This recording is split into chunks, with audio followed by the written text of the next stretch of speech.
मंगलबार साँझ मोरङको नोचामार्ग हुँदै भारततर्फ लैजान खोजिएका 6 नाबालिग नेपाली चेलीलाई सशस्त्र प्रहरीले समयमै उद्धार गरेको छ।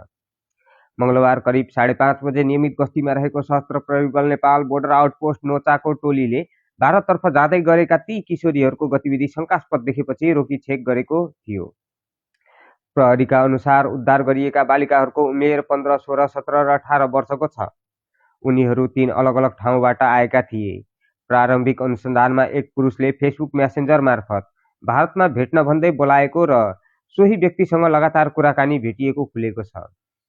बिना अभिभावक सीमा पार गर्न खोजिरहेको पुष्टि भएपछि बीओपी नोचाका प्रमुख सशस्त्र प्रहरी निरीक्षक मानबहादुर कटुवालले सबै बालिकालाई अभिभावक सरह संरक्षण गर्दै आवश्यक परामर्श दिएका थिए। त्यसपछि उनीहरूलाई थप अनुसन्धानका लागि इलाका प्रहरी कार्यालय रङ्गेलीमा बुझाइएको छ। प्रहरीका अनुसार प्रक्रिया पूरा भएपछि बालिकाहरूलाई आफन्तको जिम्मा लगाइनेछ। हालै सामाजिक सञ्जालको अनियन्त्रित प्रयोग, अभिभावकको कमजोर निगरानी र जनचेतनाका अभावका कारण बालिकाहरू मानव बेचबिखनको जोखिममा परिरहेका धेरै घटनाहरू सार्वजनिक भइरहेका छन्। लोभ लगाएर भारत पुर्याउने र अन्ततः बेचबिखनमा फसाउने प्रयास अझै रोकिएको छैन।